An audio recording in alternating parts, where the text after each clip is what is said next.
अब जो 90 ला रहा है वो उस बच्चे से तो जरूर अच्छा है पढ़ने में, वो बच्चे नौकरी पा रहा है, वो बच्चे एक पूरे चीज़ अधिकारी बन रहा है, तो एक पूरे एक कार्यालय संभाल रहा है, एक सब कुछ कर रहा है। और जो बच्चे 90 मार्क्स ला रहे हैं वो कुछ नहीं है। जिन्हें सच में ज़रूरत है उन्हें दो, जो हैंडीकैप्ड है, जो शारीरिक स्वस्थ नहीं है, जो शरीर से विकसित नहीं है, आप उन्हें दो। तो हम प्योरली कास्ट पे हम रिजर्वेशन दे रहे हैं, वो गलत है। कि लोगों को घोड़ी पे चढ़ने के कारण उन्हें मतलब प्रताड़ित किया जाता है, या फिर कोई मूछ रख लेने के कारण उन्हें प्रताड़ित किया जाता है, कोई मटका छू लेता है तो उसे मार दिया जाता है। इन्होंने कहा कि इन्होंने सवाल किया कि कितने मुख्यमंत्री कितने प्रधानमंत्री हुए। प्रेजेंट में आप ज्वाइंट सेक्रेटरी का 400 सीट में से एक भी SC ST OBC का सीट दिखा दीजिए तो मैं मान लूंगा सारे के सारे स्वर्ण परिवार से हैं। क्यों है ज्वाइंट सेक्रेटरी, बताइए यार। पढ़ेगा जनरल तो बढ़ेगा जनरल।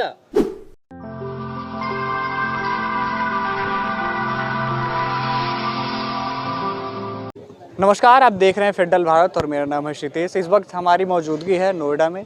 लोगों से बातचीत करेंगे, क्या आरक्षण ज़रूरी है, आरक्षण ज़रूरी है तो क्यों ज़रूरी है, अगर नहीं है तो क्यों नहीं है। लोगों से बातचीत करेंगे और लोगों से जानने की कोशिश करेंगे। अब जो 90 ला रहा है वो उस बच्चे से तो जरूर अच्छा है पढ़ने में, वो बच्चे नौकरी पा रहा है, वो बच्चे एक पूरे चीज़ अधिकारी बन रहा है, तो एक पूरे एक कार्यालय संभाल रहा है, एक सब कुछ कर रहा है। और जो बच्चे 90 मार्क्स ला रहा है वो कुछ नहीं है, वो बेरोजगार बैठा है। तो आपसे नॉलेज ज़्यादा, जब ही वो बच्चे मार्क्स लाया लेकिन वो जॉब नहीं पाए, तो आपको क्या लगता है ये कहीं से भी सही है? आप ही बताइए, सही आपके अनुसार किस बेस पे आरक्षण दिया जाए लोगों को? किस बेस पे? जो सरकार ने BPL ये जो योजना है उनका, जो गरीब है सच में, जिन्हें सच में ज़रूरत है उन्हें दो। जो हैंडीकैप्ड है, जो शारीरिक स्वस्थ नहीं है, जो शरीर से विकसित नहीं है, आप उन्हें दो। जिन्हें सच में ज़रूरत है उनको दो। जिनके घर में मतलब आर्थिक इनकम अच्छी नहीं है, उनके घर में शादियाँ हैं, बेटी हैं, उनके बच्चे पढ़ नहीं रहे हैं, उन्हें दो। जो रोड पे घूमते हैं, आप ये हटा, रोड पे घूम रहे हैं, भीख मांग रहे हैं, आप उन्हें दो ना, उन्हें बढ़ाओ ना। किसी ज़रूरत है? आप दलित SC ST आप इस बेस में बांट दिए और आप आरक्षण दे रहे, इसमें तो बिल्कुल जरूरत नहीं। शिक्षा के में हटाइए, बहुत सारी चीजों में हटाना है। भैया क्या लगता है आपको, आरक्षण जरूरी है? कुछ एक्सटेंट तक ज़रूरी है। बाकी जैसे जो पुराने प्रिविलेज लोग हैं उनको आगे लाने के लिए ज़रूरी है, लेकिन अब काफ़ी सारे लोग आ चुके हैं तो मेरे हिसाब से इसको ख़त्म कर देना चाहिए। भैया आपको क्या लगता है, आरक्षण अभी रहना चाहिए देश में, हटाना चाहिए? देखिए, आरक्षण तो कभी भी जाएगा नहीं, किसी भी देश से आज तक नहीं गया है, तो भारत से क्या जाएगा? भारत में तो लोकतंत्र है, तो बिल्कुल नहीं जाएगा। हाँ, लेकिन हम आरक्षण के नियमों में कुछ बदलाव कर सकते हैं। जैसे कि अमेरिका में किस हिसाब से आरक्षण है, अमेरिका में जो आरक्षण है पहले इनिशियली वो होता था कि ब्लैक एंड वाइट पे, जैसे कि जो पर्सन ब्लैक है उसके लिए रिजर्वेशंस होते थे, जो वाइट है उसके लिए नहीं होते थे। लेकिन बाद में समय जब बदला, समय चेंज हुआ, तो उन्होंने उसको चेंज किया। उन्होंने इकोनॉमिक बेसिस रिफॉर्म्स लाए, इकोनॉमी से रिलेटेड, इन इकोनॉमी ड्रिवन उनका जो है कॉन्स्टिट्यूशन है वैसा है। तो हमारा भी जो रिजर्वेशन सिस्टम है वो इकोनॉमी के हिसाब से होना चाहिए, ये मेरा मानना है। तो अगर हम प्योरली बात करें कास्टिज़म की, तो इनिशियली हमारा जो कल्चर है, हम मानते थे कि जो हमारा कास्ट है या जो हमारा रिलीजन है वो हम ऑक्यूपेशन पे मानते थे, ठीक है। जो हमारे शास्त्रों में लिखा है कि ऑक्यूपेशन ही है, जो ऑक्यूपेशन उसका रिलीजन डिसाइड, उसकी कास्ट डिसाइड करेगा, शूद्र, क्षत्रिय, ब्राह्मण। लेकिन अब क्या है, अब ये सब डाइल्यूट हो चुका है, डिसॉल्व हो चुका है आपस में। अब जैसे जो पहले शूद्र हुआ करते थे वो भी एजुकेशन ले रहे हैं, तो एजुकेटेड बंदा हम पहले ब्राह्मण मानते थे, और जो पढ़ा लिखा जो बाकी जो वॉर वगैरह जैसे कि आर्मी के हो गए उनको हम पहले क्षत्रिय मानते थे, जो प्रोटेक्ट करते थे। तो इस हिसाब से जब सारी चीज़ें अगर डिसॉल्व हो चुकी हैं तो हम प्योरली कास्ट पे हम रिजर्वेशन दे रहे हैं, वो गलत है। हमें जो रिजर्वेशन देना चाहिए वो देना चाहिए इस पे इकोनॉमी के बेसिस पे कि फैमिली इनकम क्या है, एंड वो एजुकेशन मतलब किसकी कितनी है, और मतलब इस हिसाब से देना चाहिए, ना कि कास्ट के बेस पे कि कोई अगर पर्टिकुलर कम्युनिटी से है तो उसको हम रिजर्वेशन दे दें, वो गलत है।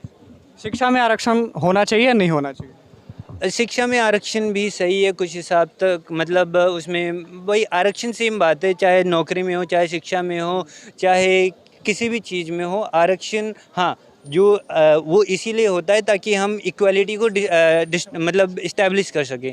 तो हर सेक्टर में रिजर्वेशन होना चाहिए, बस रिजर्वेशन किस बेसिस पे आप दे रहे हो वो आपको डिसाइड करना है। आपको क्या लगता है, ये आरक्षण होना ज़रूरी है देश में? नहीं, बहुत हद तक जैसे भाई साहब ने कहा कि होना भी चाहिए, लेकिन मुझे नहीं लगता कि होना चाहिए, क्योंकि आरक्षण क्यों नहीं होना चाहिए? देखिए सबसे पहले आरक्षण सबसे इसका मेन नेगेटिव पॉइंट है वो जो जातिवाद का एक बढ़ावा मिलता है।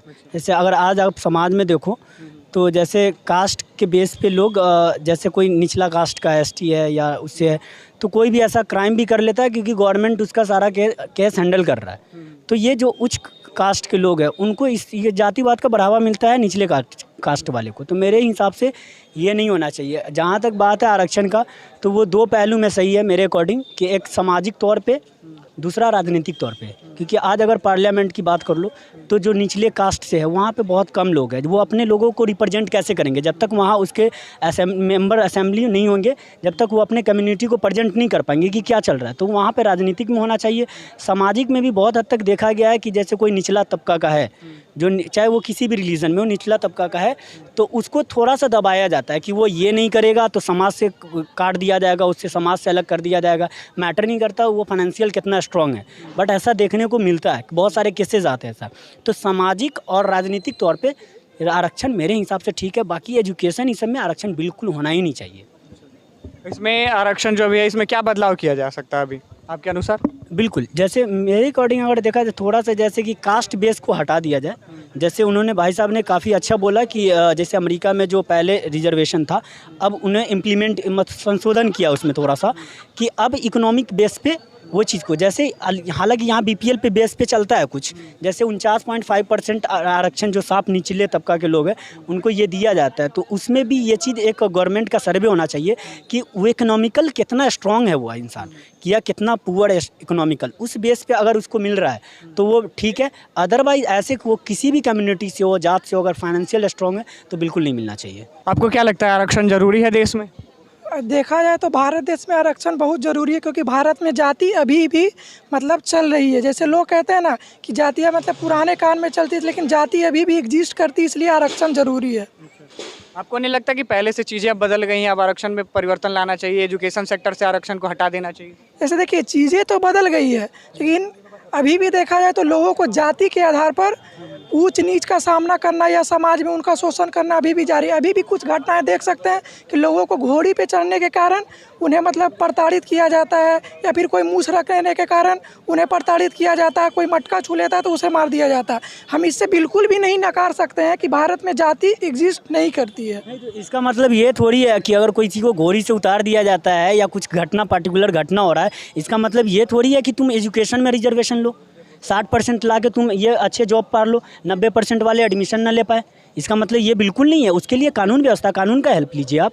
अगर किसी तरह का कम्युनिटी में या किसी भी वर्ग के द्वारा ऐसा अगर घटना किया जा रहा है, ऐसा किया जा रहा है अत्याचार, तो उसके लिए कानून व्यवस्था है। इसका मतलब ये नहीं है कि हर रिजर्वेशन बिल्कुल सही नहीं है। मेरे हिसाब से एजुकेशन में तो साफ हटा देना चाहिए। मैंने जो कहा इसका जैसे भाई साहब घोड़ी वाला एग्जाम्पल दिए, ये बिल्कुल गलत है, मैं इससे सहमत नहीं हूँ। आपको क्या लगता है? हाँ, भाई ने बोला कि एग्जिस्ट, मतलब भाई ने जो यहाँ पे सारे लोग बोला कि रिजर्वेशन को अच्छा भी बताया, बुरा भी बताया। मैं थोड़ा डीपली जाऊँगा, पीछे जाऊँगा। जब यहाँ पे राजतंत्र हुआ करता था, जब यहाँ पे मुग़ल आए तो उस टाइम ज़मींदार प्रथा बहुत चल रही थी। ज़मींदारी प्रथा की वजह से ज़्यादातर ज़मीन जो है स्वर्ण जातियों के, राजपूत और ज़मींदारों के हक में गया। तो ज़्यादा वो लोग उस टाइम ज़मींदार हुआ करते थे और एसटी, एससी और ओबीसी जो उस टाइम मजदूर हुआ करते थे, काम किया करते थे इनके खेतों में। तो ज़मींदारी प्रथा जो था, तो जिसके वजह से सबसे ज़्यादा ज़मीन उनके हक में गया। तो जब हमारी संविधान बनी तो वो स्थिति तो बदली नहीं। संविधान बना तो सबको बराबर के हिस्से में ज़मीन तो बांटी नहीं गई। जो ज़मींदार थे पहले से अमीर थे, वो अमीर तो अमीर रह ही गएगा ना। उस हिसाब से आरक्षण दी गई सबको। हाँ, आरक्षण उस हिसाब से देगी ताकि हम जो पहले से अमीर थे, जो ज़मींदार थे, जो स्वर्ण जाति के लोग थे, जो अमीर थे, क्योंकि पहले तो वो राजा हुआ करते थे। स्वर्ण जाति के लोग सारे स्वर्ण जाति के लोग राजा ही हुआ करते थे। आप हिंदू धर्म, हिंदू सनातन संस्कृति के नियम जानते हैं ना, क्षत्रिय राजा होते हैं, ये सबको पता है ना, क्षत्रिय राजा होते हैं। तो उस टाइम क्षत्रिय ये सभी क्षत्रिय राजा होते हैं। क्षत्रिय वर्ग में लोग गरीब नहीं है तो क्या उन्हें नहीं मिलना चाहिए आरक्षण? मैं कह रहा हूँ कि उस टाइम जब सब ज़मीन ज़्यादा उन लोगों के पास था तो तो उस टाइम ये स्थिति जिसके वजह से आरक्षण दिया गया कि हम बराबर हो सके, नीचे जाति के लोग और ऊपर ऊंचे जाति के लोग बराबर इकोनॉमिकल आधार पे आ सके। लेकिन क्या लगता है कि बराबर आ चुका है? आपको लगता है? राजस्थान की कुछ दिन पहले की केस है जहाँ पे घोड़ी पे चढ़ के बारात गया और उसके साथ मारपीट हुआ। आप दिल्ली यूनिवर्सिटी की बात कर लीजिए, एक आदमी को सिर्फ इसलिए मार दिया, एक लड़का को इसलिए उसे मार दिया गया क्योंकि वो SC/ST समाज से है। तो आप कैसे समझ सकते हैं कि बराबर हो गया? आपने क्या कहते हैं, राष्ट्रपति पद पे बैठा दिया। इसलिए देश में न्यायिक व्यवस्था है, कानूनी व्यवस्था है, तो उनसे क्यों नहीं कार्रवाई हो जाए? इनसे एक बात पूछिए ना कि ये सब चीज़ जब हो रहा है, इसके लिए आप मानते हैं कि शिक्षा में आपको रिजर्वेशन मिलना चाहिए? इसका जवाब दीजिए साहब साहब। मैंने अभी थोड़ी सी एग्जांपल दिया ना कि क्या था राजतंत्र जब यहाँ था तब क्या था, मुगल जब आया तब क्या था। राजतंत्र मुगल तंत्र में क्यों जा रहा है आप? उस टाइम जरूरत थी तो मिला ही। अभी लोगों से मैं वही सवाल किया, आपको लगता है हाँ, मैं वही सवाल किया, क्या लगता है कि SC/ST समाज जो पहले विछड़े थे, क्या हमारे पोजीशन में आ गए, बराबर में आ गए? क्या लगता है आपको? क्यों आपको नहीं लगता है सवर्ण के लोग भी अभी भी गरीब हैं, वो भी भीख मांगते हैं, उनके भी बच्चे हैं जिनकी प्रतिपालना नहीं होती है? देश का राष्ट्रपति बन जाता है, आई बोल रहे हैं कि अभी पीछे है। तो बताइए, देश का सबसे पहला नागरिक किसको? नहीं, वो 10% जो है उसमें आप EWS कार्ड बनाइए, और अगर आपके घर में किसी को गवर्नमेंट जॉब है, आपके पेरेंट्स को, तो वो सवर्ण 10% नहीं ले सकते। जैसे अगर मेरे पापा अगर गवर्नमेंट टीचर हैं तो वो मेरे लिए सवर्ण में 10%, मेरे लिए नहीं आरक्षण है। नहीं, मेरा सवाल ये है कि भाई साहब से ये पूछिए कि देश का अभी सबसे पहला नागरिक किनको माना जाता है? राष्ट्रपति को। तो राष्ट्रपति जो देश का है वो किस वर्ग से बिलोंग करते हैं? अभी भी ये बोल रहा है कि देश में अभी भी लोगों को पिछड़ा समझा जाता है। बताइए। बिल्कुल समझा। आपने राष्ट्रपति पद पे तो बैठा दिया, हरिजन समाज को आपने बैठा दिया, ठीक है, दलित को बैठा दिया, और आपने क्या कहते हैं आदिवासी समाज को बैठा दिया। आप एक बार रामनाथ कोविंद का रिपोर्ट पढ़ लीजिए, मंदिर जाने के बाद मंदिर धुलवाया गया। कौन सी भाई ये कौन सी पद? जब बड़ी आपको शिक्षा जो व्यवस्था है ना, उसमें आप यही आरक्षण नहीं लाते, तो सबकी मानसिक जो है ना, वो मानसिकता बहुत विकसित हो। मैं ये कहना चाहूंगा कि सुनिए, पहली बात, पहले आरक्षण आया या एक मिनट, देश के सर्वोच्च नागरिक को आप मंदिर जाने से रोक देते हो। जवाब दे रहा है इसका। ये भाई साहब का बड़ी तिल मिलाने हुए हैं। इनका जवाब ये है कि इनको पहले ये बोलिए कि इस देश में जो निचला वर्ग है वो कितना % है, तो अपने लोगों को क्यों नहीं चुन के आगे ले जाते हैं? प्रधानमंत्री चुनिए आप, उसके बाद सबको ले जाइए, मंदिर ले जाइए, मंदिर घर में बनवाइए, आप चुनिए प्रधानमंत्री। नहीं वही तो हम बोल रहे हैं, अपने वर्ग के लोग का चुनिए ना। मैं तो यही करा। तो फिर आपका सब चीज़ है, फिर भी आपको लगता है कि पिछड़ा हुआ है।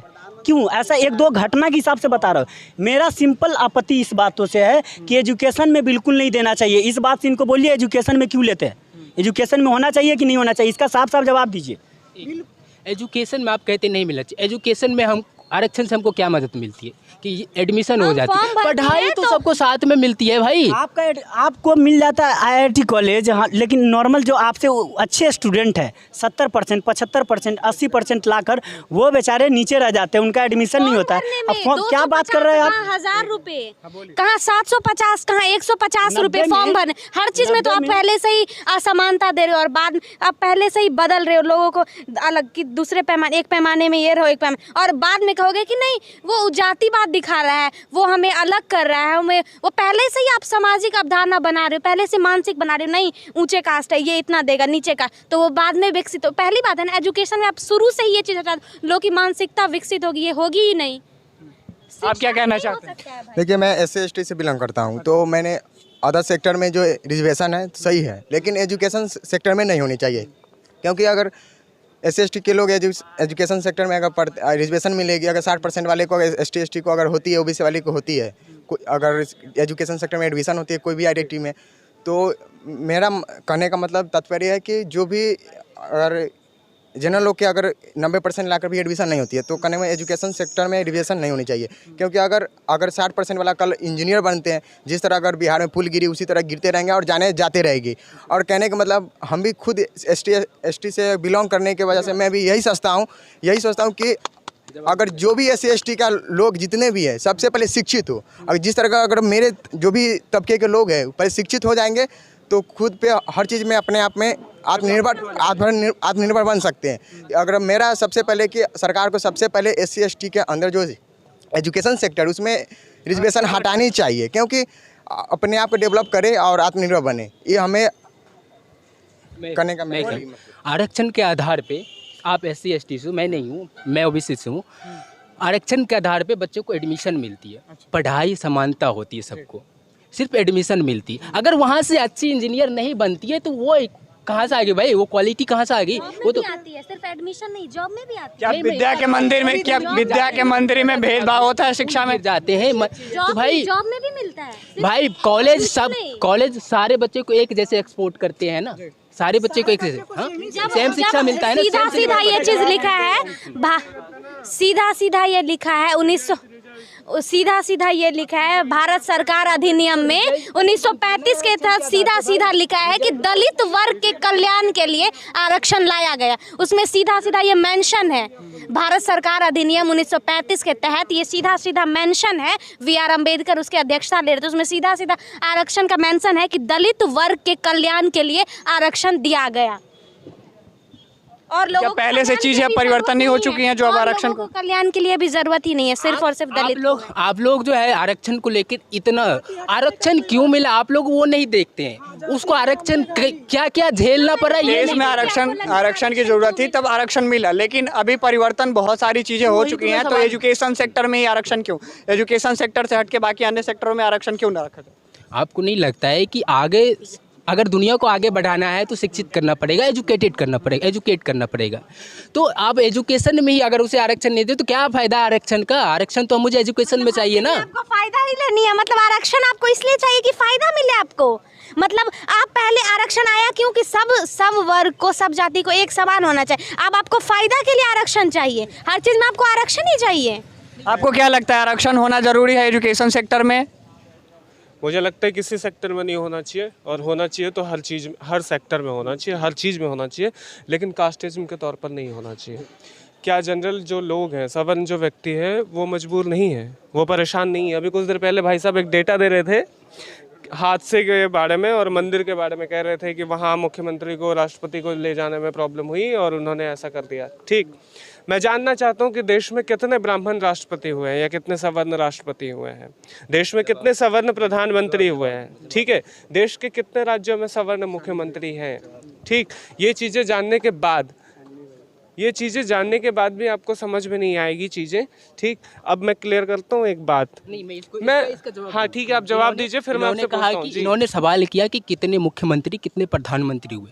प्रेजेंट में आप ज्वाइंट सेक्रेटरी का 400 सीट में से एक भी SC ST OBC का सीट दिखा दीजिए तो मैं मान लूंगा सारे के सारे स्वर्ण परिवार से है। क्यों है ज्वाइंट सेक्रेटरी, बताइए। यार पढ़ेगा जनरल तो बढ़ेगा जनरल, सीधी बात है। क्या बात कर रहे हो? एक भी SC ST समाज से पढ़े लिखे नहीं जो ज्वाइंट सेक्रेटरी बन सके भारत के। मैं बता दे रहा हूँ, मतलब वहाँ भी आरक्षण चाहिए क्या? प्रधानमंत्री नहीं, सुनिए।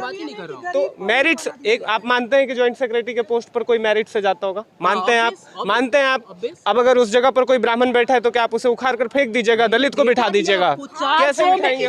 400 में एक भी SC ST चाहिए, सीधी बात। ऐसे दाढ़ी मिले, आप उस लायक बन जाइए ना, आपको किसने रोका है? नीतीश कुमार बिहार के मुख्यमंत्री हैं, ठीक है, कोई ब्राह्मण जाएगा वो भी जनता दरबार में प्रणाम और पांव छू के बात करेगा। एक मिनट सुनिए मेरी बात, क्यों? नीतीश उस लायक है इसलिए। ठीक, आप क्या चाहते हैं? वो सम्मान आपको ही मिल जाए। सम्मान तब मिलेगा ना जब आप उसके हकदार होंगे, जब आप उसके हकदार ही नहीं है तो किस बात के लिए मिलेगा भाई? मैं कहना चाहूँगा कि जैसे अभी लोग आरक्षण पे बात कर रहे हैं ना, जाति हटाने के बाद क्यों नहीं करते? जाति कहाँ से आई है? पहले आरक्षण आई है, जाति, मुझे इसका जवाब चाहिए। ठीक है, हम जाति हटा देते हैं। हम जाति हटा देते हैं। आप जनेऊ धारण करना सीख लीजिए, सूर्योपासना करना सीख लीजिए, दुर्गा सप्तशती के 4 मंत्र पढ़ना सीख लीजिए, वैदिक मंत्रों का ज्ञान रख लीजिए। इतनी जब चीजें हो जाए ना आपके पास, निश्चित तौर पर जाति हट जाएगी। और इंटरकास्ट मैरिज करने से भी कोई इंसान नहीं घबराएगा। 1 मिनट के लिए अगर कोई ब्राह्मण सुबह में अपने साथ में बाल्टी लेकर के जाता है और स्नान करता है और सूर्योपासना करता है, ठीक, वहीं पर अगर कोई दलित स्नान के लिए जाता है, सुबह में जाता है या दोपहर में जाता है और सूर्योपासना नहीं करता है, आप मानते हैं ना कि हम सनातन धर्म पर विश्वास करते हैं? हमारा धर्म सनातन है। सनातन धर्म हमें क्या कहता है? सनातन हमें कहता है कि 4 प्रकार के व्यक्तियों को पृथ्वी पर भेजा गया है, जिनकी 4 अलग अलग प्रवृत्तियां हैं और अलग अलग प्रकृतियां हैं। ठीक है, अब उन्हीं के हिसाब से सबको बांटा गया है। क्या ये किसी व्यक्ति ने बांट दिया? कास्टिज्म किसी व्यक्ति ने बांट दिया? कास्ट किसी व्यक्ति ने बांटा? किसी व्यक्ति ने बांटा? मैं आपसे जानना चाहता हूँ। पूरा समाज, मैं बता रहा हूँ, मैं बता रहा हूँ, एक मिनट, किसने रचा है ये बताइए आप? धर्म, हाँ मैं किसने रचा है? मनुवेद नहीं, हाँ मनुस्मृति, सॉरी मनुस्मृति, हाँ ठीक है, मैं बता रहा हूँ, मनुस्मृति से चल रही थी। मैं बता रहा हूँ, साफ मेंशन है कि उस कौन थे भाई? वही तो पूछ रहा हूँ आपसे, मैं पूछ रहा हूँ, मैं आपसे पूछ रहा हूँ रचयिता कौन थे? मनु थे ना? मनु कौन थे? सूर्य के पुत्र, हाँ सूर्य के पुत्र थे। मनु की जाति क्या बताई गई है? ब्राह्मण। ये किसने कहा? कब कहा? कैसी बात करते हैं आप? मनु के जाति के बारे में तो कोई बात ही नहीं होती है कि मनु इस जाति के थे। सबसे पहले बात सुनिए, इस हिसाब से आप बोलेंगे कि शंकर भी ये थे। कृष्ण की हम पूजा करते हैं, कृष्ण ग्वाला थे, यादव थे ना? क्यों करते हैं पूजा? दलित थे भाई, दलित थे भाई। नहीं, अरे यार मेरे, अरे मैं बता रहा हूँ, सुनिए, दलित थे ना भाई? हाँ ठीक है, दलित थे ना? ठीक है, होंगे मनु ब्राह्मण। मैंने मान लिया आपकी बात, होंगे मनु ब्राह्मण। हालांकि 2-4 बार और गूगल करिएगा, अंदर की जो चीजें पढ़िएगा ना, उसमें मनु के जाति के बारे में अभी भी विच्छेद है, मैं आपको दिखा दूंगा। नहीं, मेरा सिंपल जाना पड़ेगा। सिंपल सी क्वेश्चन का आंसर दीजिए। जाति कर्म के आधार पे बटी है या जन्म के आधार पे? कर्म के आधार पर। और फिर बता दे रहा हूँ, वर्तमान की स्थिति आप मैं आपको बता दे रहा हूँ, कर्म के आधार पर और जन्म के आधार पर दोनों चीजों पर बटी हुई है। ब्राह्मण के एक, मैं बता रहा हूँ सर, ब्राह्मण के घर में अगर कोई पुत्र पैदा होता है तो कल होकर वो पंडित बनता है या उसी ब्राह्मण जैसा संस्कारी बनता है। डन? बात मानते? नहीं, बात मानते तो बहुत, तो अरे होते हैं यार। ब्राह्मण में दैत्य नहीं था क्या? रावण ब्राह्मण था लेकिन दैत्य था नहीं, वो अलग कहानी है। नहीं, वो अलग कहानी है। कृष्ण ग्वाला थे लेकिन थे तो भगवान, तो ये अलग कहानी है। हाँ, आप कह रहे हैं कि जन्म से तो बिल्कुल नहीं होना चाहिए जाति, कर्म से होना चाहिए भाई। तो अभी वर्तमान में स्थिति क्या है भारत देश में? एक मिनट मुझे बोलने दे, एक बात बताओ, सुनो ना, इतना डीपली मत जाओ। मेरा अरे यार, तो आपको ये समझना चाहिए कि ब्रह्मा ने अगर किसी इंसान को भेजा है और ब्रह्मा ने सृष्टि रची हुई है, तो फिर बातों में मतलब क्या प्रॉब्लम हो रही है? मान लीजिए ना, मेरा गलत है, लॉजिक सिंपल सी, मेरा ब्रह्मा का काउंटर कर रहे हैं, करिए काउंटर, पूछिए जाके ऊपर भगवान से। तो हम बता रहे हैं ना, कास्टिज्म। मेरा सिंपल, आप लोग जाति हटाने की तो देश में कोई बात ही नहीं करता। और मेरा सिंपल, तुम दोनों मेरे सिंपल सी क्वेश्चन का आंसर दो। कल से मैं यहाँ पर, सुनो, अरे यार सुनो ना, कल से मैं यहाँ से जूता सिलना शुरू कर दो तो तुम मुझे क्या कहोगे? दूर से बता, क्या कहोगे कि निमोची हूँ मैं? हाँ, तो जब कर्म के आधार पर जाति डिसाइड हो रही है, तुम जन्म के आधार पर कैसे डिसाइड कर रहे हो? कल मैं यहाँ पे मंत्र पढ़ना शुरू कर दूँ, तुम मुझे पंडित कहोगे? कोई मेरे दिमाग पे लिखा है, मेरे शरीर पे लिखा है कि मैं पंडित हूँ? कर्म के हिसाब से तुम धर्म डिसाइड करते हो, कौन से हिसाब से कहते हो? जन्म के हिसाब से। जब आपको इतना पता ही है कि कर्म के आधार पर चीजें बदल जाएगी, अभी आपने 2 अच्छे उदाहरण दिए कि एक, अगर हम जूता सिलने लग गए तो मोची बन जाएंगे, और दूसरा, अगर हम पंडित बन जाएंगे तो, सॉरी, हम पूजा पाठ करने लगे तो हम पंडित बन जाएंगे। आपको आरक्षण भी चाहिए, आपको कास्टिज्म भी नहीं चाहिए। ब्राह्मणों वाले गुण क्यों नहीं अपना लेते भाई? किस चीज से परेशानी है? क्यों नहीं अपना लेते फिर? किस चीज से परेशानी? आप बनिए ना। वो जो पंडित की आप जो बात कर रहे हैं कि हम मंत्र पढ़ेंगे तो हो जाएगा, 4 वेद के मंत्र सुना दीजिए हमको। आप मान जाते हैं कि मैं सुना दे रहा हूँ, आपको क्या जानना है? मैं सुना दे रहा हूँ, आपको क्या जानना है? हाँ बिल्कुल समझा दूंगा, हाँ। आपको गूगल करना पड़ेगा, यही देखिए, आपको गूगल करना पड़ेगा। और मैं बिना गूगल क्यों? सही अर्थ पढ़ा रहे हो, बता रहे हो गलत। गजब बात कर रहे हैं। हाँ, आपने बोला कि जी, 4 मंत्र पढ़ के मैं बता दे रहा हूँ ना, सारे ब्राह्मण फर्जी नहीं होते मेरे भाई, और सारे दलित जो है ना, सही भी नहीं होते मेरे भाई। एग्री, लेकिन मैं ये बोलना चाहता हूँ, सारे ब्राह्मण अच्छे हैं, बस एक ही ब्राह्मण खराब था, Manu.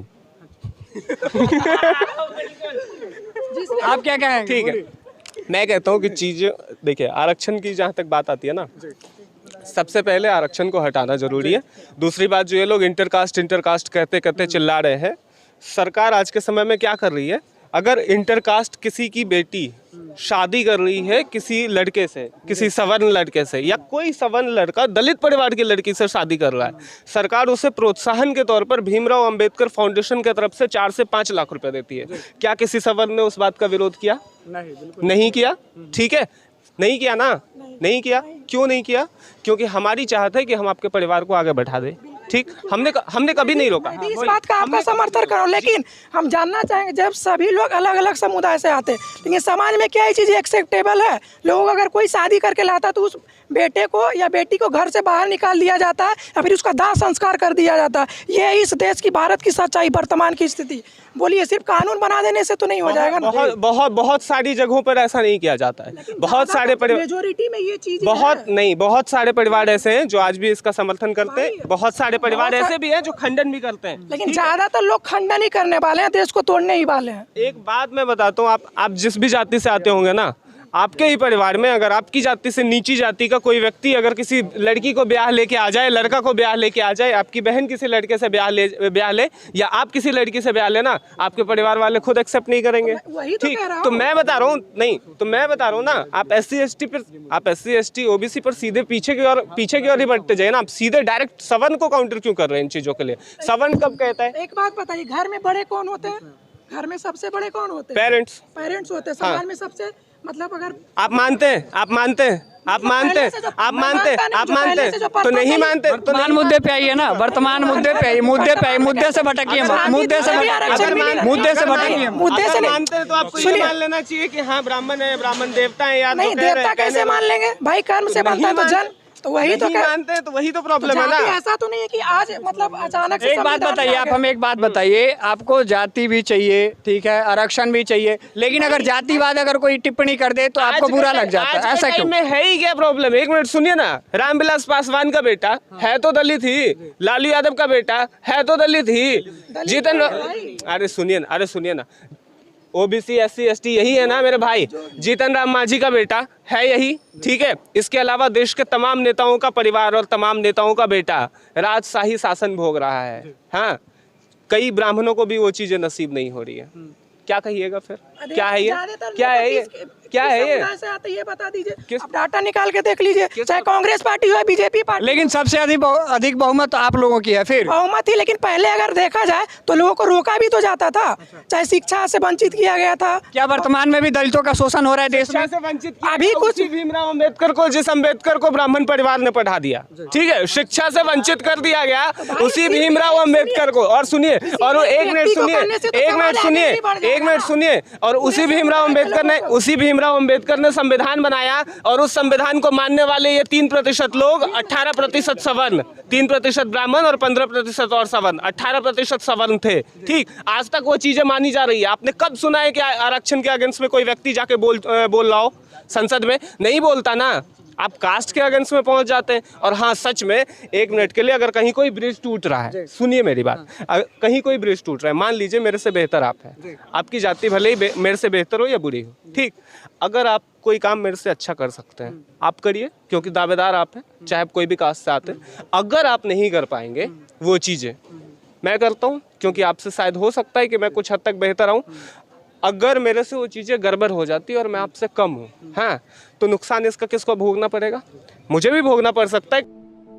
Federal Bharat YouTube channel को लाइक और सब्सक्राइब करें और बेल आइकन दबाकर लेटेस्ट अपडेट पाएं।